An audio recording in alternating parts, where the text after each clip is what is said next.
दोस्तों, आप देख रहे हैं हमारा चैनल। आपका बहुत बहुत स्वागत है। आज हमारे साथ हैं इंजीनियर देवेंद्र मांझी जी, जो वर्तमान समय में हम पार्टी के राष्ट्रीय महासचिव हैं और सौभाग्य से ये बिहार के पूर्व मुख्यमंत्री जीतनराम मांझी जी के दामाद भी हैं। सर, आपका हमारे चैनल में बहुत बहुत स्वागत है। सर, आप ये बताइए कि आपका जो जीवन काल रहा है उसके बारे में हमारे दर्शकों को कुछ बताइए कि आपने कैसे अपनी पढ़ाई लिखाई शुरू की। एक्चुअली जहाँ बैठे हुए हैं एक ये दलित बस्ती है। मेरी पढ़ाई और यूँ कहिए जन्म यहीं से शुरुआत हुई। हमारे कई पुश्त खानदान में कोई पढ़े लिखे नहीं थे, पढ़ाई शब्द क्या होता है जानते ही नहीं थे। मेरे पिताजी ने शायद थोड़ा बहुत पढ़ा होगा, शिक्षा का ज्ञान हो, अक्षर का ज्ञान होगा, लेकिन मैं नहीं समझता हूँ कि उतनी पढ़े लिखे थे। लेकिन वो जहाँ काम करते थे वहाँ से उनको प्रेरणा मिली। वो देखे कि इनके बच्चे क्यों ऐसा है और हमारे बच्चे ऐसे कैसे हैं। तो वहाँ कोई बंगाली थे जहाँ वो लोग काम वाम करते थे। तो वहाँ से उनको लेसन मिला कि यार तुम बच्चों को पढ़ाते क्यों नहीं हो। तो ये बोले कि बाबू कहाँ पढ़ाएं, पैसा है नहीं, खाने के लिए है नहीं, रहने के लिए है नहीं, कहाँ पढ़ाएं। तो उस वक्त अनुसूचित जाति विद्यालय हुआ करता था, अभी भी है वो, लेकिन अभी थोड़ा सा अच्छे कंडीशन में है। तो उस वक्त पिपलामा है, पटना जिला का ही है, पिपलामा एक है वहाँ। उसको उसमें अभी के शब्द में हरिजन शब्द नहीं बोल सकते हैं, क्योंकि हम लोग शिक्षित हो गए हैं। उस वक्त बोलते थे हरिजन स्कूल पिपलामा। और वहाँ हमारे पिताजी का प्रयास से हमारे एक बड़े भाई थे, हम लोग 5 भाई हैं, तो जो माजिल भाई थे वहाँ से पढ़ने का ट्रेंड चला। तो एक भाई था जो अभी डॉक्टर है, हमसे जस्ट बड़ा, उसका नाम लिखवा दिया पिताजी ने। तो जब वो पढ़ने लगे और उनसे बड़े जो माजिल थे वो जब देखे कि अरे ये तो पढ़ रहा है, और वो इसलिए नहीं पढ़ाई कर पाया क्योंकि उनको लगता था कि हमारा छोटा भाई भूखे कैसे रात गुजारता है, तो बेचारे कुछ कुछ काम करने लगते थे। लेकिन उसी बीच उनको भी उसी विद्यालय में दाखिला हो गई। तो मंझले भाई संझले भाई दोनों पढ़ने लगे, 2-2 साल का गैप। और वहाँ खाना पीना मिल जाता था हम लोग को। और यहाँ था घर में कि खाने का भी दिक्कत, किताब कॉपी कपड़ा तो छोड़िए, खाने का दिक्कत। तो जो खाने का ही दिक्कत हो तो क्या पढ़ाई आदमी करेगा। तो वहाँ कम से कम पिताजी कंधा पर बैठा के स्कूल पहुँचा दिए। और वहाँ कम से कम सुबह का चना नाश्ता मिल जाता था, फिर दोपहर में खाना मिल जाता था, रात को खाना मिल जाता था। बहुत अच्छा लगने लगा, खाने मिलने लगा तो बहुत अच्छा लगने लगा। और वास्तव में हम लोग शिक्षा के प्रति थोड़ा जागरूक थे ही। जब खाना मिलने लगा तो और कोई काम ही नहीं था हम लोग को। फिर उसके बाद 2 साल गैप करके दोनों भाई गया, दूसरा साल हमको भी लोग खींच लिए, तो हम भी चले गए। और वहाँ से मैं बताऊँ कि हम लोग तीनों भाई निकले हैं मिडिल स्कूल पिपलामा से, तीनों टॉपर हैं वहाँ का। बहुत अच्छी बात। हाँ, हम लोग अपने क्लास में सब टॉप किए हैं। वहाँ से निकले, वहाँ मिडिल स्कूल था, सिर्फ 7th क्लास तक पढ़ाई होती थी।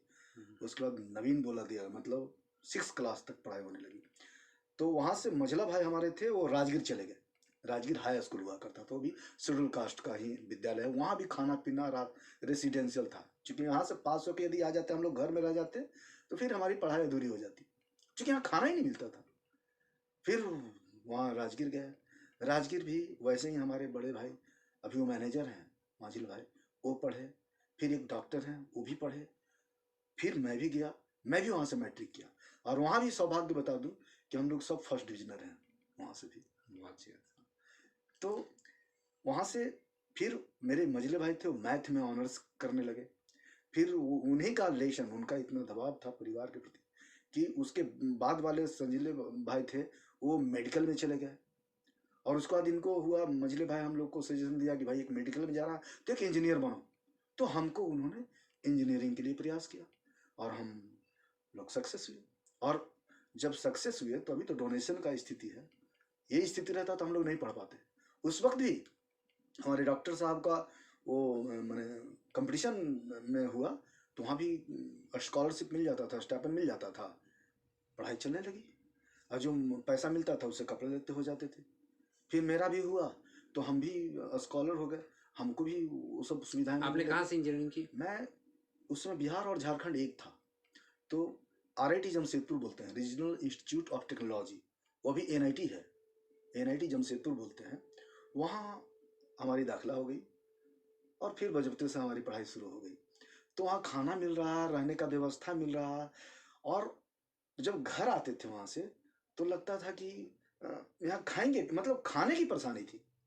तो फिर हम लोग मजबूरी में, छुट्टी भी हो जाता था तब भी हम लोग हॉस्टल में ही रहते थे, समय बिता, लेकिन ताकि खाना तो मिल जाए कम से कम। और इस तरह हम लोग 3 भाई पढ़ लिख गए। हमारे बड़े भाई थे, वो भी पढ़ने का प्रयास किया। बड़े भाई राजेंद्र मांझी, गांव बगल में है मेरा, वो इतना तेज थे, इतना तेज थे कि ब्रेन उनका थोड़ा सा डिस्टर्ब हो गया पढ़ने में। मैथ में बहुत मजबूत थे वो, ब्रेन उनका थोड़ा डिस्टर्ब हो गया। मैं बोला 5 भाई हूँ, तो एक भाई जो माजिल के बाद जौआ भाई थे मेरा, वो भाई बेचारे कमाने में लग गया कि यदि सब पढ़ने लगोगे तो खाओगे कहाँ से। तो वो बेचारे यहाँ नला उला साफ करने वाला जो काम होता है पटना नगर निगम में, वो काम शुरू कर दिया वो। और वो कमाते थे, माँ हमारी कमाती थी, पिताजी हमारे कमाते थे, हम लोग तीनों भाई को उस सब मिल के पढ़ा दिया। एक मेरी बहन भी है, वो भी बेचारी कमाती थी। और इस तरह से हमारी पढ़ाई आज इस स्तर तक पहुंच गई है कि आज कोल इंडिया में डॉक्टर है, मैंने सेंट्रल गवर्नमेंट का जॉब है कोल इंडिया। और एक मैं जो RIT जमशेदपुर से पास आउट हूँ, मैंने one of the best college of India I think so. तो ये सब चीज़ें हम लोग ने किया है पढ़ाई पूरा करके। अब हम लोग लग रहा है कि अब हम लोग शिक्षित हो गए, तो हमारे बाल बच्चे तो पढ़ने लगे। आपकी शादी कब हुई? हमारी शादी 1992 में हो गई थी, और उस वक्त मैं सेकेंड ईयर इंजीनियरिंग में था। सेकेंड ईयर इंजीनियरिंग का है तो बीच में लोग शादी नहीं करना चाहता है, लेकिन उस वक्त हमारे समाज में लड़कों की कमी रही होगी, और जहाँ हमारा रिश्ता हुआ, जिनका नाम लिया आपने, वो भी तलाश रहे होंगे, और इस बीच में हमारे परिवार से मुलाकात हुई होगा और संजोग से वो रिश्ता बन गया। जीतन मांझी बहुत बड़े नाम थे, वो मंत्री रह चुके थे, विधायक थे। तो जब शादी तय हुआ तो आपके लिए तो बहुत ऑनर की बात है कि उनके घर में शादी हो रही थी। मैं उतना तक नहीं सोचता था, मैं सिर्फ अपनी क्वालिफिकेशन पर गर्व महसूस कर रहा था कि मैं पढ़ाई कर रहा हूँ। मुझे शादी की उतना ललक नहीं थी, जो परिवार में भी आप पता कर लेंगे। मेरे बड़े भाई थे, उनकी सोच थी, उनको लग रहा था कि हम लोग पढ़ाई लिखाई कर रहे हैं तो पॉलिटिकल सपोर्ट एक होना चाहिए। तो हो सकता है उनके दिमाग में बात रही होगी, और वो यही सोच करके उस घर में रिश्ता बनाया। उस वक्त हमारे दिमाग में ऐसा नहीं था कि हम पॉलिटिकल घर में ये करें, वो मंत्री हैं, विधायक हैं, ऐसा हम लोग ना हम सोचते थे, ना डॉक्टर साहब हमारे भाई सोचते थे। ये रविंद्रनाथ जो मैनेजर है अभी, उनकी सोच थी परिवार के प्रति कि एक पॉलिटिकल सपोर्ट यदि मिल जाता है तो हम लोग और तरक्की करेंगे। सर ये बताइए कि अभी आप वर्तमान में हम पार्टी के राष्ट्रीय महासचिव हैं, इसका मतलब कि अपने राजनीति में आ गए हैं आप, तो आपकी राजनीतिक जीवन की शुरुआत कब से हुई? 1995 में मैं तब इंजीनियरिंग करके चला आया था। यही बस्ती है, हमारे पास घर नहीं था, मैंने वही टूटी फूटी घर जो था। तो अचानक जब मैं आया यहाँ तो लोगों से कटा कटा था, लेकिन लोग का नज़र हम पर था, हमारे समाज के लोगों का। अब कितना हमारे लिए सोच रहे थे या अपने समाज के लिए सोच रहे थे, उस समय तक न वो समझे न हम समझे। वो लोग ने मुझे ये चढ़ा के कर दिया कि अरे भैया, अपन समाज तो भरल है पूरे बिहार में, जहाँ जाइएगा वहीं मुसहर टोली मिलेगा, दलित का बस्ती मिलेगा, और आप भैया अकेले इंजीनियर हैं, पढ़े लिखे हैं, सब वोट आपको दे देगा भैया। और इस तरह से हमको लोग मीटिंग करके रात में, और पटना का लोकसभा जो 1995 में हुआ, उसमें हमारा नॉमिनेशन करवा दिया, जिसमें राम कृपाल जी भी कप प्लेट छाप से लड़े थे, और मैं भी उस समय निर्दलीय लड़ रहा था, जिसमें मेरा लड़का लड़की छाप था। हालांकि मझले भाई हमारे बहुत नाराज हुए इस कदम को देख करके कि मैंने तुझे इंजीनियर बनाया था, ये क्या कर दिया, और जब राजनीति करना है तो ये कहाँ, ये तो रिजर्व है ही नहीं पटना लोकसभा, तुम नॉमिनेशन कैसे कर दिया यहाँ। तो ये बूझ समझ उनको थी, हमको नहीं था। लेकिन हम अपने लोगों के बहकावे में या जो भी हो, नादानी में या अपना कार्य करने का जोश में हम नॉमिनेशन कर दिया। और चूंकि हम शुरू से फाइटर हैं, लड़ाई लड़ते हैं, समाज के लिए लड़ा है, परिवार के लिए लड़ा है, हम जाने जाते हैं कि हम कुछ भी प्राप्त करने के लिए हम जो अपने अधिकार है उसके लिए हमने लड़ा है। छात्र जीवन में भी लड़ाई लड़ा है, इसलिए हमको लगा कि हो सकता है मैं इलेक्शन लड़के MP बन जाऊंगा। मैं ये लड़ाई सोच के उतर गया, लेकिन वो हमारी नादानी थी, नासमझगी थी। उसी वक्त से मेरे अंदर फिर एक जिज्ञासा जागी और मैं धीरे धीरे जानते गया कि राजनीति क्या है। तो आपके जो ससुर जी हुए, पिताजी जो हुए, पूर्व मुख्यमंत्री माननीय जीतन राम मांझी जी, उन्होंने आपको इसके लिए क्या कहा कि राजनीति करना चाहिए नहीं करना चाहिए? अरे भाई, नहीं नहीं नहीं नहीं, वो तो भाई जब रिश्ता लगाए थे तो वो इंजीनियर दामाद खोज रहे थे ना, एक इंजीनियर दामाद मिला। उनको ऐसा थोड़ी लग रहा था कि ये नेता बन जाए। वो बहुत नाराज हुए थे, बहुत नाराज, मतलब आप नहीं समझ पाएंगे कि इतना नाराजगी। और इस बात को मैं समझा कि उनकी नाराजगी जायज थी, लेकिन हमारे अंदर समाज सेवा करने का एक ललक था। वो उधर नाराज होते गए, इधर मैं अपना सामाजिक कार्य में लगा रहा, और आज ये नतीजा है कि उनकी नाराजगी को मैं धीरे धीरे ठंडा कर दिया और अपने आप को उनके दिल में बसा लिया कि पापा मुझे समाज सेवा करने का मौका दीजिए, मैं समाज सेवी बनना चाहता हूँ। और वो समझते समझते मेरे जिद के अंदर वो कहा कि भाई ठीक है, यदि आप चाहते हैं तो। वो फिर आप देख ही रहे हमारा जीवन शैली, फिर हमने इधर पॉलिटिक्स में ज्वाइन किया और इलेक्शन भी लड़े हम। देखिए आगे क्या। मखदूमपुर से आपने चुनाव लड़ा? हाँ, मखदूमपुर विधानसभा जो जीतन राम मांझी जी का वो उस विधानसभा को कलेजा मानते हैं, मतलब वही विधानसभा से वो जीते थे तो मुख्यमंत्री बने थे, तो इसलिए उस क्षेत्र से उनको इतना लगाव है कि वो नहीं चाहते कि उस क्षेत्र को छोड़ें। हालांकि वो भी एक बार हार गए वहाँ से, मुख्यमंत्री बनने के बाद वहाँ इलेक्शन हुआ और वो हार गए।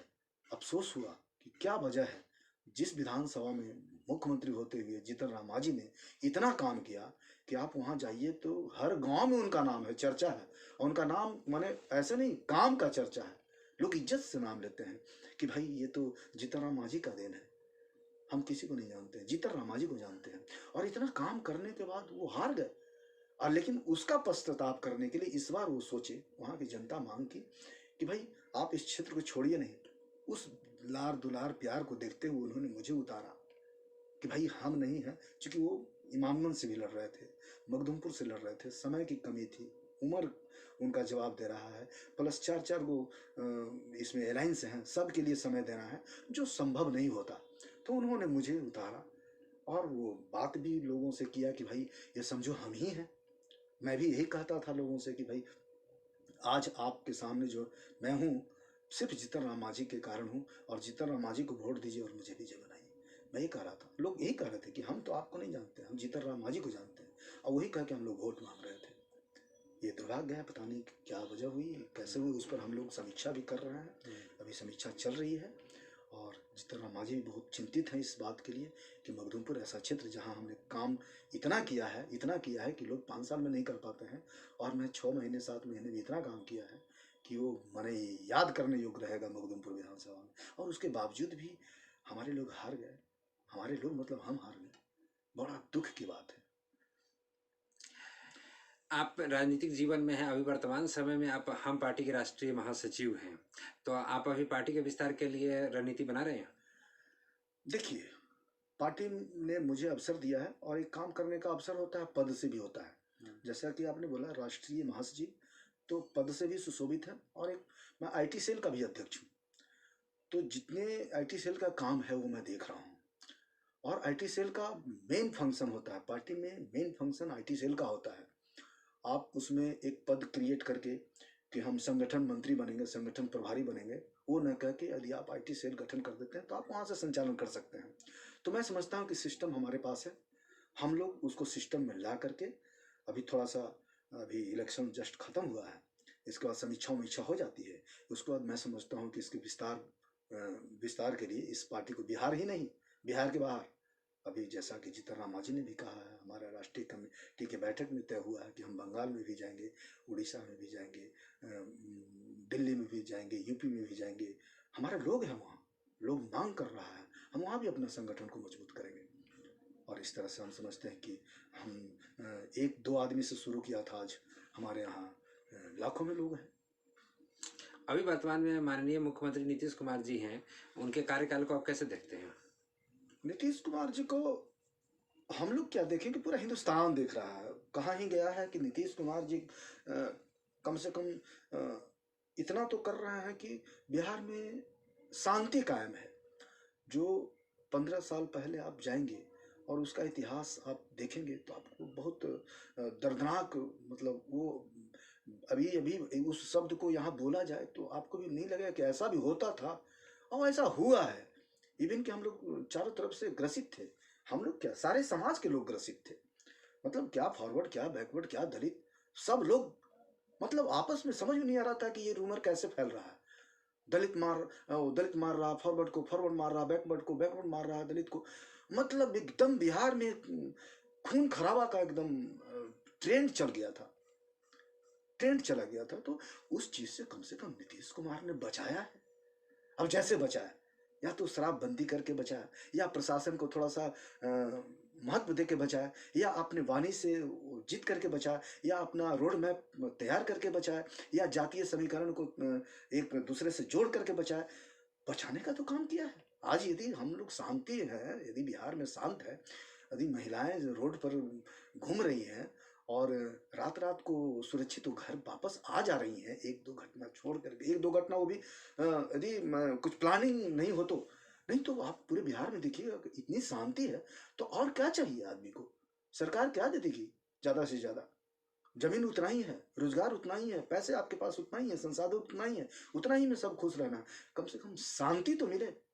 ये चीज मैं देख रहा हूँ कि नीतीश कुमार का जो काम करने का तरीका है, रोड मैप बनाने का जो तरीका है, वास्तव में सराहनीय है। और हिंदुस्तान में मैं समझता हूँ कि एकाध को ऐसे मुख्यमंत्री हैं जो नीतीश कुमार हैं, इसलिए मैं उनका तारीफ करता हूँ।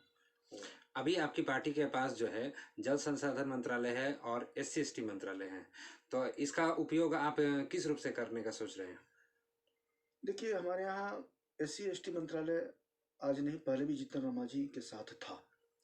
और SC/ST जब मंत्रालय था तो जीतन राम मांझी ने जितना कंसेप्ट दिया इस विभाग को, मैं समझता हूँ कि यदि उस कंसेप्ट को ही यदि ये कंटिन्यू कर दें हमारे मंत्री महोदय अभी, तो बहुत काम हो जाएगा। अभी जो मंत्री हैं वो माननीय संतोष जी हैं, जो रिश्ते में आपके साले भी लगते हैं, तो आपको नहीं लगता है वो उसको लागू कर पाएंगे? नहीं नहीं, रिश्ता तो अलग बात है। देखिए, कार्य दक्षता है अपनी, जो जीतन राम मांझी की कार्य दक्षता है और संतोष कुमार सुमन जी की कार्य दक्षता है, दोनों को मैं तुलना तब करूंगा जब कुछ साल बीत जाए। मैं ये कह सकता हूँ कि चूंकि ये PhD होल्डर हैं, आपको पता होना चाहिए, PhD पढ़े हुए हैं, दिल्ली यूनिवर्सिटी से पढ़े हुए हैं, इनमें विद्वता की कोई कमी नहीं है, इनके कलम में ताकत है, इनकी वाणी में मृदु भाषा है, इनका कंसेप्ट अच्छा है। तब है कि उसको आप लेकर चलने में आप कैसे सक्षम हैं। चूंकि मंत्रालय इन्होंने कभी संभाला नहीं, तो हो सकता है कि कार्य अनुभव की कमी हो सकता है, लेकिन उनके फादर हैं, वो भी उनको बता सकते हैं। और भी लोग हैं हमारे साथ जो भी सेक्रेटरी काम किए हुए हैं, हम लोग हैं, मैं भी PS2 वो रह चुका हूँ, SC/ST वेलफेयर मिनिस्टर। तो हम सब मिल के यदि ये बात को बढ़िया से यदि लाभ रोड मैप बढ़िया से तैयार करें, जितना जीतन राम मांझी ने काम किया है उसी को यदि उसी कदम पर हम ये आगे चले, तो मैं समझता हूँ कि इनको काम करने में कोई दिक्कत नहीं होगा और हमारे शेड्यूल कास्ट के लोगों को बहुत फायदा इससे मिलेगा। और जहाँ तक सिंचाई की बात है, ये तो हम लोग का एकदम अपने लोगों की बात है, इसीलिए सिंचाई विभाग हो सकता है मिला हो इनको, और ये काम भी कर रहे हैं। जैसा कि हमको लगा कि जहाँ जहाँ हम लोगों ने टारगेट किया था वहाँ वहाँ इन्होंने प्रोजेक्ट प्रपोजल चालू कर दिया है, बड़ा स्पीड में काम कर रहे हैं, सगरों इन्होंने विजिट चालू कर दिया है और रिपोर्ट मांगना चालू कर दिया है। हम तो बड़ा प्रभावित है कि भाई इतना जल्दी ये माने, तो ये अभी जवान है, काम करने की ललक है, और हम लोग भी चाहते हैं कि ये काम करें ताकि आने वाला पीढ़ी इनको याद करे। जिस तरह जीतन राम मांझी का नाम को लोग याद करते हैं, उस तरह हमारे साला हैं अभी संतोष कुमार सुमन जी, वो भी सम्मान के पात्र बने, लोग उनको याद करें, लोग उनको नमन करें, ऐसा वो कार्य करें। मैं भी उम्मीद करता हूँ उनसे, और वो करेंगे। अभी देख रहे हैं कि आज़ादी के 70 साल हो गए हैं और फिर भी बिहार में जो दलितों की स्थिति है वो चिंताजनक है। सौभाग्य से बहुत से मुख्यमंत्री रहे जो दलित जाति से आते थे, और बिहार के जो मुख्यमंत्री रहे थे जीतन राम मांझी जी को भी मौका मिला, तो उसके बावजूद भी आप देखते हैं कि दलितों की स्थिति बहुत ज़्यादा सुधार नहीं है। उसके पीछे क्या कारण आप देखते हैं? भाई साहब, ये परिपाटी बन गई है कि दलितों को सुधार के लिए, जैसा कि आपने ही बोला कि जीतन राम मांझी भी उसका मंत्री बन गए, तो दलितों का सुधार एक विभाग से सिर्फ नहीं होगा। क्या माने, राजस्व विभाग दलितों को नहीं चाहिए? क्या ठेकेदारी में हिस्सा दलितों को नहीं चाहिए? क्या एजुकेशन में हिस्सा दलितों को नहीं चाहिए? अरे एससी एसटी एक विभाग है जिससे आप ज़्यादा से ज़्यादा क्या कर सकते हैं? जैसे मैंने बताया कि शेड्यूल कास्ट विद्यालय में पढ़ाई किया, तो वहाँ का स्थिति आप देख सकते हैं। मैंने बोला कि अम्बेडकर छात्रावास है, उसको आप देख सकते हैं। उससे क्या हो जाएगा? ज़्यादा से ज़्यादा आप एजुकेशन भी दे रहे हैं, तो मिडिल स्कूल करवा के, हाई स्कूल करवा के आप कॉलेजिंग सिस्टम को यदि आप डेवलप नहीं करेंगे, फिर हायर एजुकेशन को आप डेवलप नहीं करेंगे शेड्यूल कास्ट के लिए, तो कैसे तरक्की कर जाएगा? तो एससी एसटी विभाग से सिर्फ तरक्की कर जाए शेड्यूल कास्ट, ये मैं समझता हूँ कि ये उचित नहीं है। यदि एससी एसटी को आपको तरक्की करवाना है, तो उसको बराबरी की अथी देना पड़ेगा, आपको हक देना पड़ेगा। विधानसभा में आपने दिया, मंत्रालय भी उसको दीजिए। शेड्यूल कास्ट का ये ऐसा नहीं है कि वो आरडब्ल्यूडी देखे, स्वास्थ्य विभाग देखे, ये सब चीज। इसलिए शेड्यूल कास्ट विभाग देख के आप ये नहीं कह सकते हैं कि शेड्यूल कास्टों की तरक्की हो जाएगी इससे। हाँ, थोड़ा सा होगा जो हो रहा है। जीतन राम मांझी ने कहा था कि, अभी भी कह रहे हैं वो, कि पहला क्लास से एमए तक, पीजी तक बच्चियों को शिक्षा मुफ्त कर दो। शेड्यूल कास्ट ही नहीं, पूरा बच्ची को। जब पूरा बच्ची को जब कह रहे हैं मुफ्त कर रहे हो, तो हम समझते हैं कि शेड्यूल कास्ट के लिए सोचे होंगे कि शेड्यूल कास्ट को शिक्षा तब तक दो जब तक उसको जॉब नहीं मिल जाए, जब तक वो पैर पर खड़ा नहीं हो जाए, तब ना आप करेंगे। आप 7वां पढ़ा के छोड़ दे रहे हैं, मैट्रिक पढ़ा के छोड़ दे रहे हो, तो बेचारा कहीं का नहीं रहा, न पढ़ने का रहा, न काम करने का लायक रहा। उसको जब तक आप पूरा परिपक्व नहीं बना देते हैं, अपने पैर पर खड़ा नहीं कर देते हैं, बीच में आप छोड़ देते हैं, तो बेईमानी है, ये गलत बात है। ऐसा नहीं, वो नहीं चलेगा। 70 साल का एक बार और 70 साल बीत जाएगा, फिर भी नहीं उत्थान होगा। अभी वर्तमान समय में जो माननीय मुख्यमंत्री श्री नीतीश कुमार जी हैं, उन्होंने इंटर पास पर बोला है कि 25,000 रुपये देंगे, और ग्रेजुएशन करने पर बच्चियों को 50,000 देंगे। तो आपको नहीं लगता है कि लड़कों को भी देना चाहिए? ये मैं क्या कहूँ, चूंकि सरकार एनडीए है, मैं समझता हूँ कि ये सिस्टम ही अच्छी बात है। उनको प्रोत्साहन राशि मिलता है, 50,000 मिल जाएगा। लेकिन ये बताइए, गरीब के बच्चे जब वहां तक पढ़ेंगे ही नहीं, बेचारे इंटर पास नहीं करेंगे, मैट्रिक पास नहीं करेंगे, तो उनको पैसा कहाँ मिलेगा? तो फिर तो ये खास वर्ग के लोगों के लिए है ये प्रोपगंडा। आप जो कह रहे हैं कि मैट्रिक पास करेंगे उसको, आप ये क्यों नहीं करते हैं कि जो एकदम गरीब है, जो बीपीएल में है, वो अपने बच्चों को जैसे ही एडमिशन शेड्यूल कास्ट विद्यालय में देगा, तो हम उसका पूरा परिवार का भरण पोषण का जिम्मेदारी ले लेंगे। फिर देखिए उसका बच्चा कैसे पढ़ता है। आप उसको इंतजार कर रहे हैं कि वो पास होगा तो हम 20,000 रुपया देंगे, वो पास होगा। भाई, ललक तो तब ना आएगा जब पेट में भी दाना हो। हमारे लोगों के पेटे में दाना नहीं है, वो क्या वो वहाँ कंपटीशन फेस करेगा? आप उसकी ना पहले बात करो, और उसके बाद जो पढ़ा लिखा है उसको तो पहले जगह दो। वो भी बेचारा वो दर दर की ठोकरें खा रहा है, और उससे अगल बगल वाले लेसन ले रहे हैं कि देखो फलना के बेटा पढ़ गया तो कहा नौकरी मिला, और नौकरी नहीं मिलता है तो अगल बगल वाले पढ़ाने छोड़ देते हैं कि अरे नौकरी नहीं मिलेगा तो कम से कम कमाओ। वर्तमान समय में जो निजीकरण का दौर चल रहा है, तो उससे तो आरक्षण की पॉलिसी जो है नकारात्मक रूप से प्रभावित हो रही है। देखिए, आरक्षण जो कह रहे हैं, आरक्षण मैं समझता हूँ कि आरक्षण भी ये प्रभावित क्या किया, मतलब वैसे भी वही लोग फायदा उठा रहे हैं जिस वर्ग की बात बोल रहे हैं। आरक्षण मतलब, आप भाई साहब आरक्षण की बात कर रहे हैं, आप सोचिए ना, हमारा मान लिया आबादी 20%, 22% है हमारा आबादी, तो 22% हमको आप पूरा दे कहाँ रहे हैं? आप दे भी नहीं ना रहे हैं। आपका सारा बैकलॉग पड़ा हुआ है, आप वहाँ से उठा के रिक्रूटमेंट नहीं कर रहे हैं। जहाँ आरक्षण देना चाहिए, जैसे न्यायालय में आरक्षण मिलना चाहिए, एडमिनिस्ट्रेशन मिलना चाहिए, कहाँ मिल रहा है? वहाँ तक लोग पहुँच नहीं पा रहे हैं। आरक्षण का लाभ, ठेकेदारी में क्या आरक्षण नहीं मिल सकता है? आप बड़े बड़े लोगों को आप ठेका दे रहे हैं, करोड़ों का जो टर्नओवर है उसका आप ठेकेदारी दे रहे हैं, और ये लोग बेचारा 10 लाख 5 लाख लगा के ठेकेदारी करना चाहता है गरीब लोग, उसको आप ठेकेदारी देने से वंचित क्यों कर रहे हैं? तो उसमें आरक्षण देने में क्या दिक्कत है आपको? तो आरक्षण तो एक झूठ-मूठ का नाम है। वो बाबा साहब का कृपा है कि कम से कम इतना भी वो करके गए संविधान में। आज बाबा साहब हमारे लिए पूजनीय है, क्योंकि कम से कम इतना वो सोचे थे कि आने वाले समय में क्या होने वाला है। अब वो का देखिए, आरक्षण को आपने बोला कि निजीकरण हो रहा है, अब आरक्षण पर भी अब सोचिए निजीकरण, तो निजीकरण हो रहा है, उसमें भी सरकार क्या नहीं कर सकती कि ठीक है तुम निजीकरण कर रहे हो, तुम ठेकेदार बनो, लेकिन उसमें जितने भी तुम्हारे एम्प्लॉय होंगे आरक्षित वर्ग से आएंगे, उसमें भी आरक्षण का प्रावधान किया जा सकता है। यानी आप ये कहना चाहते हैं कि आपकी पार्टी निजी क्षेत्र में आरक्षण का समर्थन करेगी? हाँ, स्वाभाविक है भाई। ठीक है, गवर्नमेंट के पास संसाधन नहीं है, तो वो निजीकरण कर रही है। ठीक है, माना हम रोड नहीं बना सकते हैं, हमारी सरकार में इतनी कैपेसिटी नहीं, हमारे पास मैन पावर नहीं है, हम रोड बनाने के लिए हम दिया ठेकेदार बहाल किया, एक मोटा मोटी समझ लिए, तो ठेकेदार बहाल किया, ठीक है ठेकेदार बहाल किया, तो उसमें जो काम करेंगे वो कौन लोग होंगे? तो मान लिया वो बिहार में काम कर रहा है, उड़ीसा से लेबर और साइंटिस्ट और इंजीनियर मंगा लिया है, तो बिहार के लोगों को क्या होगा, यहाँ के दलित के लोगों को क्या होगा? वो तो बेचारा बेरोजगार हो गया, उसकी रोजी रोटी मारी गई। ये मेरा कहना है कि किसी चीज का भी निजीकरण हो, मान लिया आप टेलीफोने को निजीकरण करने जा रहे हैं, रेलवे को निजीकरण करने जा रहे हैं, लेकिन वहाँ काम करने वाले लोग तो चाहिए, तो लोग चाहिए, वो लोग कौन बहाल होंगे? तो निजीकरण का मतलब वो अपने मन से बहाल कर ले, जहाँ के लोग आवेगा वो नौकरी करेगा, पैसा कमाएगा। अब हम कहते हैं उस जगह पर यदि यहाँ के लोग को यदि दिया जाए, उसमें भी आरक्षण की व्यवस्था की जाए, तो क्या दिक्कत है? क्या काम नहीं होगा? काम होगा, भरपूर होगा। लेकिन यहाँ कुछ स्वार्थ साधने वाले लोग हैं जो ऐसा कर रहे हैं, लेकिन इसका मैं विरोध करता हूँ। निजीकरण में यदि आरक्षण की बात हो तो मैं समझता हूँ कि उसको हम भी समर्थन करेंगे। तो आप इस मुद्दे को मतलब कि उठवाएंगे?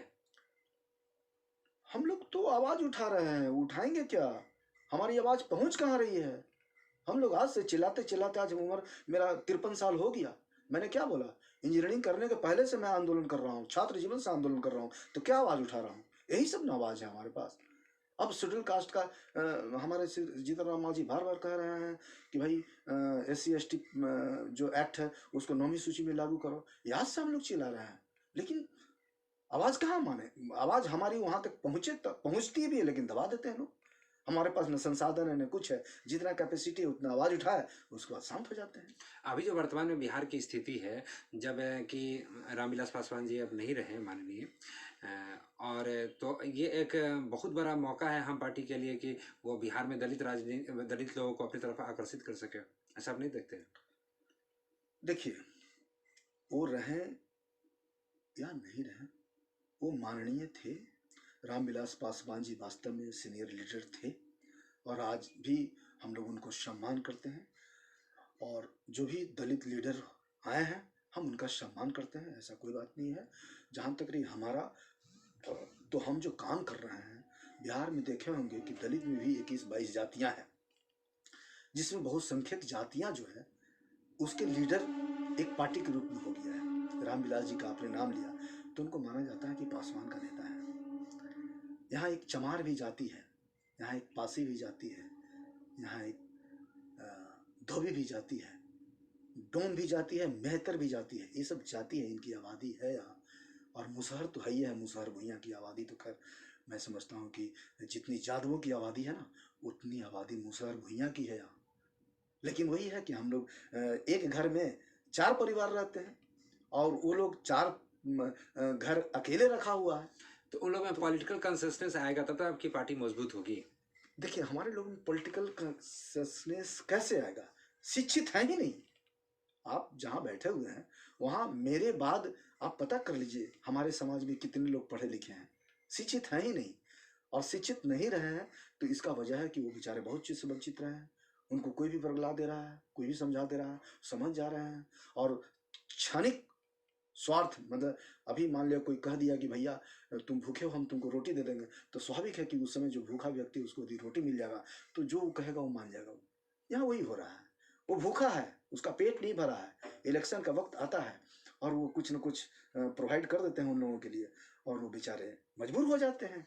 अभी जो सरकार ने आउटसोर्सिंग की व्यवस्था की है, जैसे नगर निगम हो गया, बैंक हो गया, तो जो नीचे का पोस्ट होता था, खासकर 4th ग्रेड एम्प्लॉय वगैरह, ज़्यादातर निम्न जाति के लोगों को ही मिलता था, वो लोग करते थे, और वो प्राइवेट प्लेयर्स के हाथों में दे दिया गया है। तो आपको नहीं लगता इससे उसका उनका शोषण होगा? प्राइवेटेशन की बात तो मैं पहले से कर रहा हूँ कि इसका विरोध होना चाहिए, और मैं वहाँ पहुँच रहा हूँ। जैसे आपने नगर निगम की बात बोला, सफाई कर्मचारी की बात बोला, मैं सफाई कर्मचारी आंदोलन को भी लड़ा हूँ, और यहाँ नहीं, राष्ट्रीय दलित मानवाधिकार अभियान का नाम सुने होंगे, जिसको NCDHR बोलते हैं, उसका हेड ऑफिस दिल्ली में है। वो कई स्टेट में काम कर रही है। बिहार को हमने रिप्रेजेंट किया था, राष्ट्रीय दलित मानवाधिकार अभियान को बिहार से मैं रिप्रेजेंट किया था, और दिल्ली के स्टीयरिंग कमेटी में मैं यहाँ से समस्याओं को ले जाकर के रखता था, और उसका यूरोपियन कमीशन, यूरोपियन जो बोलते हैं, वहाँ भी मैं यहाँ से रिप्रेजेंट किया था। मैं समझता हूँ कि जो सफाई कर्मचारी का जो समस्या है उसको यदि बारीकी से आप देखेंगे, और देखेंगे क्या दिखता है, लेकिन आप जैसे लोग यदि उठाना चाहें तो इसको उठाइए कि आज जो सफाई कर्मचारी के नाम पर जो बहाल हैं, वहाँ आप जाके देखिए कौन लोग हैं और वो लोग क्या कर रहे हैं। वो सफाई कम और वेतन का गोलमोल ज़्यादा। और ये लोग बेचारे जो थे, जो ओरिजिनल सफाई कर्मचारी थे, वो उसी को पूजा समझते थे, अपने कर्म को ही पूजा समझते थे। और ये जो रोड पर जो कचरा जो देखते हैं, उसको वो लोग चुनता था, और चुनता था इसलिए नहीं कि सफाई हो, वो तो था ही, उसमें उसका पेट भी चलता था। वो कैसे? कागज लोग चुनते थे, प्लास्टिक चुनते थे, लोहा लक्कड़ चुनते थे, और उसको माथा पर बांध करके कहीं बेचते थे उसको, और उससे रोड भी साफ हुआ और बेच के जो आमदनी हुआ उससे उसका पेट भी चला। दो काम होता था। लेकिन इस पर सरकार का ध्यान है कहाँ? मैं तो कहता हूँ कि जो कचरा जो आजकल जो चुन करके बेचता है, उसका भी एक मूल्य तय हो। जैसे आप धान गेहूं का मूल्य तय कर रहे हैं, तो ये जो कचरा बेच रहा है उसका मूल्य तय क्यों नहीं कर रहा है? जो कचरा खरीदने वाले हैं वो पौने पौने दाम में खरीदते हैं, और ये लोग बेचारा पेट के भूखा मारा, वो बेचारा बेच के दिन भर खटता है, और मात्र 100-200 रुपया कमाया तो कमाया, नहीं तो फिर ऐसे हो जाता है। आप कहना ये चाहते हैं कि कचरे का भी एमएसपी तय होना चाहिए? हाँ, कचरा जो ये बहुत लार्ज पैमाने पर यहाँ के लोग कर रहे हैं। मैंने झुग्गी झोपड़ी में, खास करके मुजफ्फर वर्ग, पटना में मैं तो देखा हूँ। मेरी माँ, ये मुझे कहते हुए थोड़ा सा ये लग रहा है, लेकिन मैं कह रहा हूँ कि मेरी माँ मुझे पालने के लिए वही काम करती थी जो आपको हमने बताया। कंधे पर बोरा लेकर के रोड के किनारे में जहाँ भी कूड़ा देखी, वहाँ से सूखा जो कागज है उसको बोरे में डाली, जो प्लास्टिक है उसको रखी, उसमें कुछ यदि लोहा लक्कड़ मिल गया उसको रखी, इवन कि शीशा जो मिला टूटा फूटा उसको रखी, और यहाँ ला के फिर हम लोग एक कोने में उसको डिवाइड करते थे कि शीशा अलग रखो, कागज अलग रखो, लोहा अलग रखो, और उसको जाकर के बेचती थी। और बेचती थी तब वहाँ से मान लिया 8 आना या 1 रुपया मिला जो भी, उसी से बेचारी चावल खरीद कर लाती थी आँचरा में, और वो बनाती थी। तब तक हम लोग वेट करते थे कि हमारी माँ गई है कमाने, हाँ, और वो आएगी तो हम लोग को भोजन मिलेगा, और तब हम लोग को भोजन मिलता था। इसलिए उस दर्द को मैं बहुत करीब से देखा हूँ। और आज आज तक उस दर्द को न सरकार के कान में जो रेंग रहा है, न सोशल वर्कर को जा रहा है, न पॉलिटिकल को लोग को जा रहा है। मैं तो कहता हूँ कि जो भी कचरा चुनने वाले हैं उसके लिए आप व्यवस्था कीजिए। वो मने जूझ रहा है अपने जीवन से। वो जन्म ले लिया, लेकिन वो बेचारा जी रहा है, बस जी रहा है। पढ़ाई लिखाई तो बहुत दूर की बात है, वो जी रहा है। उसके लिए सोचो ना आप। एक सवाल ये है कि अभी जो वर्तमान में सरकार है, केंद्र में जो सरकार है, जिसको अभी बिहार में डबल इंजन की सरकार भी कही जा रही है, तो उन्होंने कहा कि स्वच्छता अभियान चलाया, तो उसके लिए सरकार का फंड भी बहुत आ रहा है। तो आपको नहीं लग रहा है इससे कोई फर्क पड़ रहा है? स्वच्छता अभियान तो केंद्र सरकार का सबसे मजबूत नारा है। देखिए, डबल इंजन या ट्रिपल इंजन एक शब्द निकल गया है। वो डबल इंजन क्या है? हम तो बिहार में 4 इंजन लगाए हुए हैं, तो 4 इंजन वाली सरकार कहिए। डबल इंजन किस सेंस में कहते हैं वो तो लोग कहने वाले कहते हैं, लेकिन मैं इसको खारिज करता हूँ। और भारत सरकार का जो प्रयास है, देखिए, जो भी सरकार में आता है तो पहले रोड मैप तैयार करता है, और जो सदियों से देखते आया है, जैसे 70 साल मान लिया आप जो कह रहे हैं, तो उसमें हम समझते हैं 60-62 साल कांग्रेस का जो सरकार रहा, इतना दिन जो देख, और लोग दूसरी पार्टियां के लोग जो प्रयास करता रहा, सरकार में आने का प्रयास किया, और जब सरकार में आए तो इस सरकार में आने के बाद जो जो इन्होंने पॉलिसी लाया, मैं समझता हूं कि बहुत दूरगामी सोच है। चाहे देश की सुरक्षा हो, चाहे जमीन में गांव में शौचालय बनाने की बात हो, माने ऊपर से लेके नीचे तक जो उनका विजन है, मैं समझता हूँ उसको सैल्यूट करना चाहिए। चाहे गरीब घर में चूल्हा जलने की बात हो, और चाहे देश के बॉर्डर पर अपने जवानों को माने हौसला बुलंद करवाने की बात हो। जैसे आप ये कहना चाहते हैं कि जो उज्ज्वला योजना है, जो लोगों को गैस दिया गया, हाँ। और जैसे शौचालय हुआ, ये सब सही निर्णय है। क्या आपको लगता है कि उसका इम्प्लीमेंटेशन ठीक ढंग से हो रहा है? इम्प्लीमेंटेशन तो करना और लोगों का भी फर्ज बनता है, लेकिन सरकार पहले कह चुकी है, और ये सरकार के नॉलेज में है कि हम यदि वहाँ से देते हैं 1 रुपया, तो जो उपभोक्ता है जहाँ हमको भेजना है वहाँ तक यदि 8 आना पहुँचता है तो हम समझते हैं गनीमत है, लेकिन वो पहुँच नहीं पाता है। तो इसका मतलब यहाँ का जो भारत का जो कार्य प्रणाली है, वो थोड़ा सा डगमग है। उस कार्य प्रणाली को सुधारने का प्रयास माननीय नरेंद्र मोदी साहब ने किया है, जो घर घर खाता खुलवाने का ही प्रयास किया, बैंकर से बात करके हम समझते हैं कि लाइजनिंग करने का प्रयास किया। उनका प्रयास रहा है और ये प्रयास हमको लग रहा है कि वो दूरगामी, ये समझ रहे हैं वास्तव में कि हम 1 रुपया भेज रहे हैं, वो 8 आना क्यों पहुंच रहा है। और ये सोच के तहत वो जो काम किए हैं, एक प्रयास ही तो है। तो 5 साल 6 साल अभी प्रयास देखते जाइए। यदि यहाँ की जनता मौका दी तो मैं समझता हूँ कि ये ऐसा प्रधानमंत्री भी एक इतिहास कायम कर देगा। और इसके इनके पैरेलल में कोई है ही नहीं, कहाँ कोई है। आप आगे वाला कांग्रेस को देखिए ना भाई, आप कांग्रेस में ही विवाद है कि हमारा नेता ही नहीं सही भैया, हम लोग क्या बोलेंगे। कांग्रेस में ही विवाद है कि उसका नेतृत्व संभालने वाले नहीं है। हमारे यहाँ देखिए, जो भी पार्टी है उसमें एक से एक नेतृत्व करता है। चाहे बीजेपी की बात बोलिए, चाहे जनता दल यू की बात बोलिए, चाहे हिंदुस्तानी आवाम मोर्चा का जीतन राम मांझी बोलिए, चाहे मुकेश सहनी का नाम लीजिए, सब अपने आप में एक लीडरशिप है और उसका चेहरा ही नहीं, उसका कार्य भी बोलता है। लेकिन कांग्रेस में देखिए, राजद में देखिए, आप राजद में कहाँ है नेतृत्व करने की क्षमता, कहाँ है भाई। पॉपुलेशन है, ठीक है, हो गया, कार्य करने की क्षमता दिखाइए ना। आप भी तो उप मुख्यमंत्री रहे, कहाँ किया आपने। आप मानते हैं कि तेजस्वी यादव में काम करने की क्षमता नहीं है? काम करने की यदि क्षमता होती तो वो झूठा प्रोपगंडा फैला के लोगों का वोट लेने का काम नहीं करते। काम करने की क्षमता होती तो वो जातीय उन्माद फैला के वोट लेने का प्रयास नहीं करते। कार्य करने की क्षमता होती तो सिर्फ सरकार पर उंगली उठाना छोड़कर वो कुछ रोड मैप बना कर देते कि ये ऐसे करना चाहिए।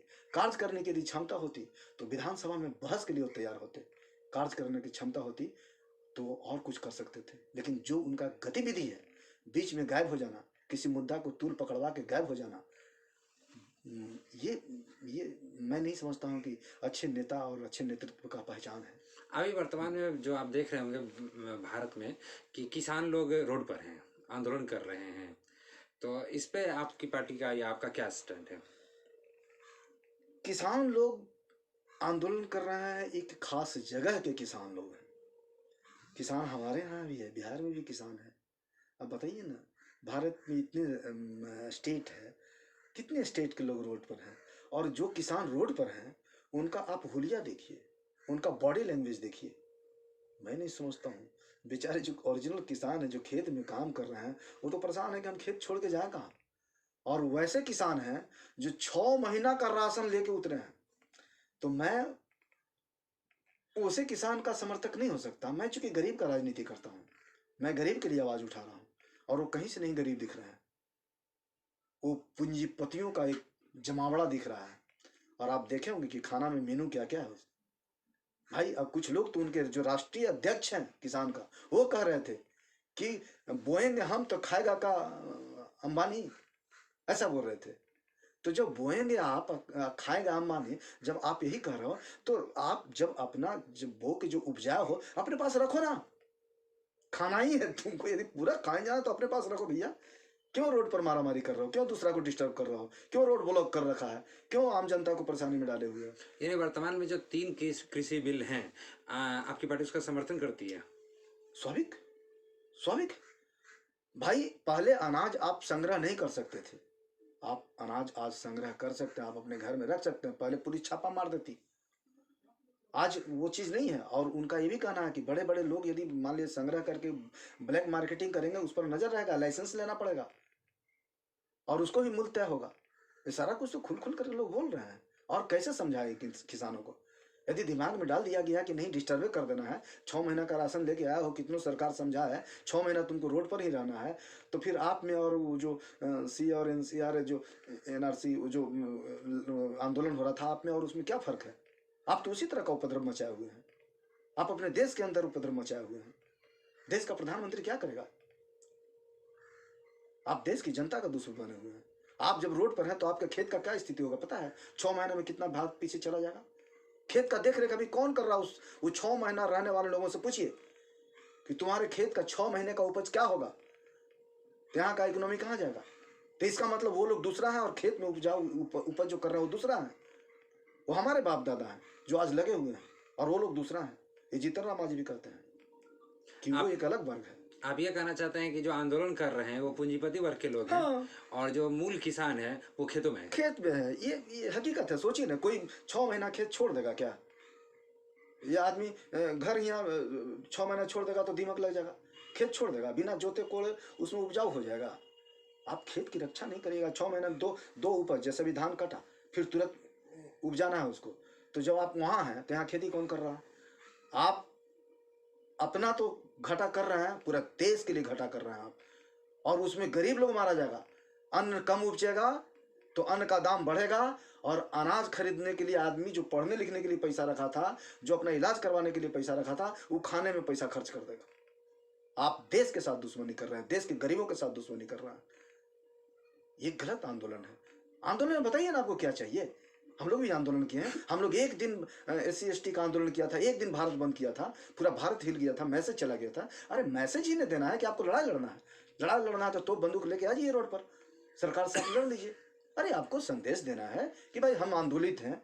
आंदोलन का पहले भी होता था कि भाई सत्याग्रह होता था, भूख हड़ताल होता था, किनारे में लोग बैठते थे, मैसेज जाता था कि हम आंदोलित हैं। ये आप मार धाड़ कर रहे हैं, कभी ट्रेन रोक दे रहे हैं, कभी रोड रोक दे रहे हैं, कभी व्यापार खत्म कर दे रहे हैं। ये क्या मतलब है? वो लोग जो आंदोलन करता है, जो रोड पर हैं, उनके आंदोलन करने के तरीके को आप पसंद नहीं करते। नहीं, गलत बात है ये सब। इसका मतलब आपको ज्यादा कैपेसिटी है तो आप ज्यादा आंदोलित होइएगा। गरीब आदमी आंदोलन करना चाहे तो बेचारा क्या करेगा? ये कहाँ से राशन लेकर रोड पर बैठेगा? आपके विरुद्ध में यदि गरीब उतरना चाहे रोड पर, बताइए ये क्या करेगा? ये रोड पर उतर जाएगा तो एक दिन का इसको तो भोजन ही नहीं है। तो आप बराबरी की कैसे कह सकते हैं कि भारत में बराबरी है? भारत में बराबरी नहीं है। भारत में दो भाग बट गया है, एक अमीरों की और एक गरीबों की। और अमीर बनना चाह रहे हैं, और गरीब गरीब होते जा रहा है। जो अमीर वहां रोड पर बैठे हुए हैं वो धीरू भाई से, अंबानी से तुलना कर रहे हैं, उनके खानदान से तुलना कर रहे हैं कि हम भी बन जाए।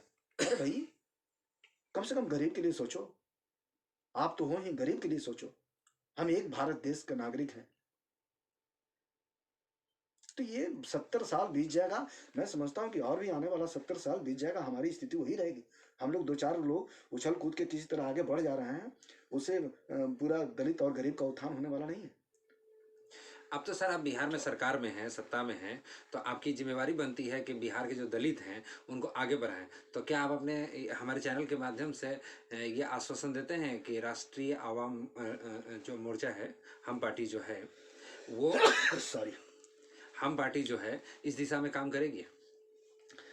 आगे बढ़ाने के कई तरीके होते हैं।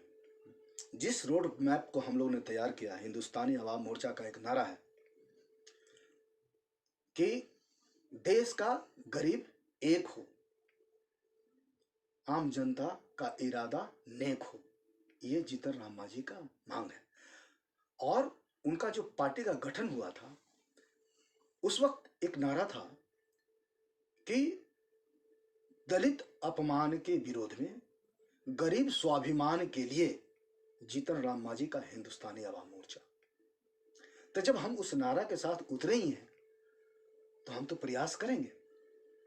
जैसे जो विभाग मिला है, हम प्रयास करेंगे कि उस विभाग का एकदम लास्ट तक जो व्यक्ति बैठा हुआ है उसको हम बेनिफिट पहुंचाएं। लेकिन वहां तक ये जो विभाग है, वहां तक पहुंचने में सक्षम नहीं, वो है ही नहीं। वो सिस्टम ही अलग है, वो विभाग अलग है। और जिस विभाग की आप बहुत बोल रहे हैं, इस विभाग में मात्र आपको शेड्यूल कास्ट का जो विद्यालय है उसको देखना है, शेड्यूल कास्ट का छात्रावास है उसको देखना है। बाकी आपके पास कुछ फंड है, उसमें आप कंसेप्ट ला सकते हैं। तो जो जितने बजट है उसमें शेड्यूल कास्ट विभाग को माननीय मुख्यमंत्री कितना देते हैं उस पर भी डिपेंड करता है। यदि इस विभाग को एक अमाउंट देंगे, सफिशिएंट अमाउंट देंगे, तो मैं समझता हूँ कि इस विभाग को फिर जैसे जीतन राम मांझी लेकर चले थे कि प्रथम वर्ग से टेक्निकल ज्ञान तक भी यदि शेड्यूल कास्ट के बच्चों की जरूरत है तो हम मुफ्त दिलाएंगे। और बिहार ही नहीं, बिहार से बाहर जाकर यदि पढ़ना चाहे तो बिहार के बाहर के भी स्कूल फीस और हॉस्टल फीस सरकार देगी। और वो हम तब तक देंगे जब तक उसको हम कैंपस सिलेक्शन में उसको एडजस्ट न कर दें, कहीं रोजगार नहीं दे दें। वहाँ एक ट्रेनिंग कार्यक्रम भी हम लोगों ने चलाया था, जैसे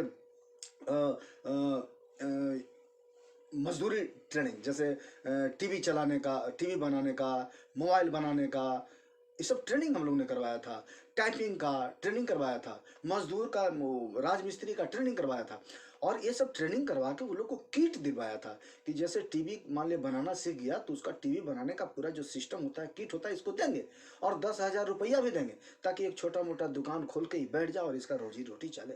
तो उतना फंड यदि प्रोवाइड किया जाएगा इस विभाग को, तो मैं समझता हूँ कि हम लोग के पास वो कंसेप्ट है जो हम लोग धीरे धीरे इस वर्ग को मेन धारा में ला सकते हैं। यानी आप स्किल बिहार तैयार करना चाहते हैं। स्किल डेवलपमेंट तो हम लोग चल रहा था ना, कर रहे थे हम लोग। अभी देखा जाता है कि ज़्यादातर बिहार से लोग पलायन करते हैं और दूसरे राज्यों में जाकर काम करते हैं, ठीक है ना, पलायन की समस्या है, और विशेषकर आप जिस वर्ग से आते हैं उस वर्ग के लोग ही ज़्यादा पलायन करते हैं। तो इस समस्या को आप कैसे देखेंगे? ये गलत है, ये धारणा गलत है कि हम जिस वर्ग से हैं वही लोग पलायन करते हैं। भाई साहब, मैं बता रहा हूँ, मैं इलेक्शन लड़के आ रहा हूँ मखदूमपुर विधानसभा से। हमारे लोग वहाँ गांव में मैं जा रहा था तो सब लोग एक लाइन से खड़ा था। मैं बोलता था कै गो है बेटा, तो 3 गो बेटा। किधर है? इका हथिन, ये हथिन, 2 गो गिलथिन खेत में सब। लेकिन हो सकता है आप कहिए कोरोना के डर से सब चलाया हुआ, लेकिन जब वही हम जो पूंजीपतियों का जो घर कहते हैं उस घर में जाते थे तो पूछते थे कै गो, तो कि 5 बेटा है, तो और सब तो कि ना 1 बेटा यहाँ हथिन, ना 4 गो बेटा बाहर हथिन। तब 4 बेटा कहाँ हथिन? तो एगो दिल्ली में हथिन और 2 गो अमेरिका गेल हथिन। तो पलायन तो वो लोग कर रहा है, पलायन हम लोग कहाँ कर रहे हैं? हम लोग तो यहाँ की भूमि को जोत रहे हैं, हम लोग यहाँ के गंदी नाले को साफ कर रहे हैं। पलायन वो लोग कर रहा है, पलायन हम लोग नहीं कर रहे। ये एकदम गलत धारणा है। लोग इलेक्शन में भी ये रूमर फैलाते हैं कि हमारे लोग वोटर हैं ही नहीं, हमारे लोग गांव में है ही नहीं, वोट कौन देगा? भाई साहब, गांव में जाकर देखिए तो सारे लोग आपको बगीचा में मिलेंगे, बैठे हुए चद्दर, बेरोजगारी में यदि है तो चद्दर बैठा के ताश खेलते हुए नजर आएंगे। लेकिन आप और लोगों के घर में जाइए, बड़का बड़का बिल्डिंग दिखेगा लेकिन उसमें आदमी नहीं दिखेगा, आदमी है ही नहीं, आदमी सब बाहर गया हुआ है। आप बात करते हैं पलायन की, हमारे लोग नहीं पलायन कर रहे हैं। हम तो, हमें मजदूरी जहां मिलेगा, हमको यदि यही मजदूरी मिलेगा तो हम करेंगे। हमारे परिवार में भी देखिए, जो पढ़ लिख गया वो बाहर है, हमारा एक भाई डॉक्टर है वो बाहर है, हमारा एक भाई मैनेजर है वो बाहर है, हम बेरोजगार हैं, हम यहाँ कर रहे हैं, काम कर रहे हैं। देखिए हमारे और भी सब भगना भगनी सब यहाँ काम कर रहा है। कोई मेरी भगनी सब दूसरे के घर में बर्तन मलने का भी काम अभी कर रही है, तो यही काम खोज रही है वो लोग। मेरा भगना है जो वो किसी के घर में जाके डेंट पेंट कर रहा है, पुचारा कर रहा है, वो यही काम खोज रहा है। आप ये कैसे कर रहे हैं कि हमारे लोग पलायन कर रहे हैं? नहीं, हमारे लोग नहीं पलायन कर रहे हैं, बल्कि यहाँ से लोग पढ़ लिख के, यहाँ का संसाधन का फायदा उठा के लोग अपने स्किल को बाहर बेच रहे हैं। ये दुर्भाग्य की बात है। वो पढ़े लिखे लोग यदि यहाँ अपना स्किल को डेवलप करने के, यहाँ के लोगों को यदि शिक्षित करें या उसमें समय दें, समाज में या सरकार को सपोर्ट करें, तो मैं समझता हूँ कि बिहार की धरती या भारत की धरती ज़्यादा उपजाऊ हो जाएगा, ज़्यादा आगे बढ़ेगा, ज़्यादा स्पीड में बढ़ेगा, ज़्यादा गति के साथ बढ़ेगा। यानी आप ये कहना चाहते हैं कि बिहार के से जो रहने वाले लोग हैं, जो बाहर जाके काम कर रहे हैं, अगर वो बिहार वापस आ जाएं तो बिहार की ज़्यादा तरक्की होगी? हाँ, स्वाभाविक है भाई। हमारे लोग यदि मिलते हैं गांव में और यदि पढ़े लिखों के साथ बात करेंगे, हमारे अनपढ़ लोग यदि उससे घुलेंगे मिलेंगे तो उससे शिक्षा मिलेगा कि भाई ऐसा भी पढ़ा लिखा होता है। हमारे लोग अकेले बस कमा रहे हैं और जो स्किल डेवलप कर चुके हैं वो बाहर चले गए हैं, उसके बच्चे हमारे लोग से मिलते ही नहीं है, तो समानता कैसे आएगा? काश ऐसा होता। यहाँ विद्यालय जो केजरीवाल साहब जो डेवलप किए दिल्ली में, मैं समझता हूँ यहाँ भी उस तरह का कंसेप्ट लाया जाए, शेड्यूल कास्ट को विद्यालय को इतना डेवलप कर दिया जाए कि जो प्राइवेट स्कूल है वो भी मात खा जाए। तो क्या समझते हैं कि जो फॉरवर्ड वर्ग के लोग हैं, उच्च वर्ग के लोग हैं, उस विद्यालय में नहीं पढ़ाना चाहेंगे? हमारे लोग क्यों भाग रहे हैं प्राइवेटाइजेशन की ओर, प्राइवेट स्कूल की ओर? चूंकि वहाँ उतनी सुविधा नहीं मिल पाती है। उसी को यदि आप डेवलप कर दीजिए तो हम समझते हैं सब यहाँ ठीक होगा। और उसके बाद कंपटीशन करवाइए ना, हमको भी पढ़ने का आप आज़ादी दीजिए, हमको भी पढ़ने में संसाधन दीजिए, जितना उसको संसाधन मिला उसके बाद कंपटीशन करवा लीजिए साहब, फिर देखिए। तो हम साधनहीन हैं, हमें बिजली भरपूर मिला कि नहीं मिला? अब तो सरकार कम से कम इतना कर रही है कि बिजली मिल रहा है, तो बिजली मिल रहा है लेकिन एक ही घर है, तो घर में आदमी पढ़ेगा कि बच्चा रोएगा उसको देखेगा? तो ऐसा व्यवस्था भी तो दीजिए, आप छात्रावास दे दीजिए ना, पढ़ने वाले लोगों को अलग व्यवस्था कर दीजिए आप, और उसके बाद कंपटीशन करवा के देख लीजिए। जो शुरुआ बनते हैं कि हम बहुत पढ़ने में तेज हैं, और यदि दलित वर्ग के कोई आ जाएगा, यदि इंजीनियर बन के तो पुल गिर जाएगा, ये गलत चीज़ है, ये गलत चीज़ है ना। आप मौका दीजिए, बराबरी का मौका दीजिए, उसके बाद देखिए हम में क्या काबिलियत है। जब हम जमीन कोड़ के उपजा सकते हैं तो कलम चला के क्या हम आगे नहीं बढ़ सकते हैं? हम वो भी कर सकते हैं, जिसका उदाहरण हम लोग हैं। सर, आपकी पार्टी अभी सत्ता में है और बिहार की जो जनता है आपसे बहुत उम्मीदें करती हैं। आप ये बताइए कि आपकी पार्टी का अभी वर्तमान समय में क्या रोड मैप है दलितों को लेकर? हम लोग दलित के साथ साथ गरीब की बात करते हैं। ऐसा नहीं है कि गरीब वही है जो सिर्फ दलित है। दलित ज्यादा डिप्रेस्ड है, वंचित है, वो अलग बात है, लेकिन गरीब की बात करता है। हिंदुस्तानी आवाम मोर्चा जैसे पार्टी की बात आपने बोला, तब मेरा अपना व्यक्तिगत बोलिएगा तो मैं प्रो दलित हूँ, मैं दलित की बात करूंगा। मैंने बोला कि राष्ट्रीय दलित मानवाधिकार में मैंने जितना रगड़ा है, मैंने सफाई कर्मचारी लोगों के लिए जितना काम किया है, मैं अपने दिल से काम किया है, उसको समझने का प्रयास किया है। तो इसलिए बिहार में गरीबों की बात कीजिए हमारी पार्टी में, तो मैं समझता हूँ कि जीतन राम मांझी का सोच बहुत ही ऊंचा है। उन्होंने कहा है कि गरीबों के लिए 5 डिसमिल कम से कम रहने के लिए जमीन दे दो गांव में। उन्होंने कहा है कि जो भूमिहीन है उसको 1 एकड़ जमीन दे दो खेती करने के लिए, ताकि वो जी खा ले। उन्होंने कहा है कि शहर में जो आदमी गरीब बसा हुआ है उसको एक ऐसा घर दे दो जिसमें एक कमरा के साथ किचन, लैट्रिन, बाथरूम और एक आंगन भी हो, हवादार हो, ताकि उसको माहौल मिले अपने बच्चों को पढ़ाने का। तो ये सब चीज जीतन राम मांझी का कंसेप्ट है। उन्होंने कहा है कि बच्चा या बच्चे को बचपन से उठाओ पढ़ाने के लिए और पीजी तक मुफ्त पढ़ाओ। उन्होंने कहा कि शिक्षा समान स्थिति में ले आओ, माने एजुकेशन को इक्वलिटी पर ले आओ। समान शिक्षा की बात उन्होंने किया है कि प्राइवेट स्कूल हो या शेड्यूल कास्ट का स्कूल, दोनों में आप व्यवस्था करो, बराबरी का दो, ताकि एक ही स्कूल में भंगी का भी बेटा पढ़े, डोम चमार मेहतर का भी बेटा पढ़े, मुसर का बेटा पढ़े, उसी में भामर, बाभन, राजपूत, भूमियार, ब्राह्मण का बेटा भी पढ़े, तब तरक्की होगा। ये जीतन राम मांझी का सोच है। ऐसा क्यों नहीं हो सकता है? ऐसा करना चाहिए और तभी ये पूरे वर्ग का बात होगा। और हिंदुस्तानी आवाम मोर्चा इसी पर काम कर रही है और देखते हैं हमें कब कामयाबी मिलता है। जब हम फुल बहुमत में आएंगे, जब हमारी सरकार आएगी, तो हम लोग एकदम दृढ़ता से इसको लागू करेंगे, डंका के चोट पर लागू करेंगे। फिर हमको कोई पैर खींचने वाला नहीं रहेगा। और जो हम काम करेंगे, चूंकि 9 महीने के कार्यकाल में जीतन राम मांझी ने दिखा दिया है कि उसका काम करने का जो तरीका है सिर्फ गरीबों के लिए है। स्वार्थ की राजनीति उन्होंने कभी नहीं किया, धन उपार्जन के लिए कभी राजनीति नहीं किया। जब दिखा दिया और जब इनको मौका मिलेगा बिहार में शासन करने का, तो क्या समझते हैं कि जीतन राम मांझी काम करने में बाज आएंगे? क्या नहीं बाज आएंगे। उस सारे चीज जितना बताया है ना, उसको लागू करेंगे और ठेकेदारी में भी आरक्षण दिलवाएंगे। जो आज ठेका बड़का बड़का बाबू लोग कर रहे हैं ना, हाँ, ये दलित वर्ग के लोग, माल, मुसहर, डोम, मेहतर, चमार, दुसाद, ये सब ठेकेदार बनेगा और ठेका काम करवा के वो भी अपना इकोनॉमिकल स्थिति मजबूत करेगा। ये जीतन राम मांझी का सोच है। बहुत बहुत धन्यवाद देवेंद्र जी, आपने हमारे चैनल को समय दिया और बताया कि बिहार में हम पार्टी की क्या सोच है, जीतन राम मांझी जी की क्या सोच है। इसके लिए बहुत बहुत धन्यवाद। आपको बहुत बहुत धन्यवाद।